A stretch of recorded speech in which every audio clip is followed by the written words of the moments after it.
अर्जुन कृष्ण जी से कहते हैं कि हे माधव, कुछ लोग जो हैं वो पाप कर्म ना करते हुए भी वो पाप कर्म क्यों करते हैं? ऐसा लगता है कि उनसे कोई ज़बरदस्ती बलपूर्वक करवा रहा है। नमस्कार दोस्तों, जैसा कि हमने पिछले श्लोक संख्या 36 में यह चर्चा किया कि अर्जुन कृष्ण जी से यह प्रश्न करते हैं कि यदि कोई व्यक्ति वो पाप कर्म नहीं करना चाहता, फिर भी ऐसा लगता है कि कोई उसको बलपूर्वक करवा रहा है। इसके बारे में यह प्रश्न अर्जुन कृष्ण से पूछते हैं, और ऐसा ही प्रश्न कई आम व्यक्तियों का, हम सबका होता है। तो आइए आज हम चर्चा करते हैं श्लोक संख्या 37 की।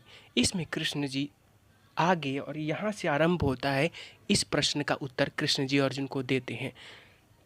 तो देखते हैं श्लोक संख्या 37 में अर्जुन को कृष्ण जी कहते हैं, काम एष क्रोध एष रजोगुण समुद्भव महाशनो महापापमा विद्धयेनमिह वैरिणम। यह श्लोक संख्या हमारा 37 है।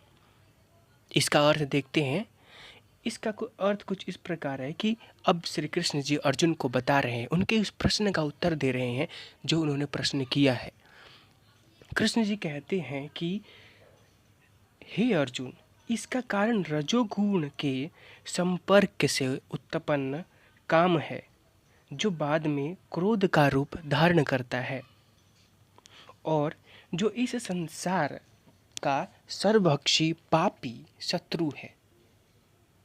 आइए इसका विस्तार से हम चर्चा करते हैं। यहाँ पर अर्जुन को कृष्ण जी कहते हैं कि जो ये रजोगुण है ना, और जो रजोगुण के संपर्क में जो व्यक्ति है, जो भी मनुष्य, जो भी जीव जंतु है, उसमें उसके संपर्क में, रजोगुण के संपर्क में आने से उसके अंदर उत्पन्न होता है काम। काम को हम यहाँ पर, काम को देखिए, काम को एक अगर पर्याय कहें, काम का पर्याय क्या होगा, तो काम का पर्यायवाची हो सकता है इच्छा। यदि रजोगुण के संपर्क में आते ही उस व्यक्ति के अंदर इच्छा उत्पन्न होती है, और इच्छा हो सकती है, कई सारी इच्छाएं होती है, कुछ अच्छी कुछ बुरी, कोई भी इच्छाएं हो सकती है। तो उस व्यक्ति के अंदर काम उत्पन्न होता है, और जो बाद में यदि वो इच्छाएं और वो काम पूर्ण नहीं होती, तो उस व्यक्ति के अंदर जो वो काम है, वो जो इच्छा है, वो क्रोध का रूप ले लेती है। और जो क्रोध है, वो कृष्ण जी कहते हैं कि इस संसार का सर्वभक्षी शत्रु, पापी शत्रु कहते हैं कृष्ण जी क्रोध को। यदि वो एक उदाहरण से समझे हम कि कैसे जो काम है, जो इच्छा है, वो क्रोध का रूप ले लेती है। मान लीजिए कि मेरे विद्यालय में मेरे अध्यापकों ने मुझे कुछ काम करने को दिया,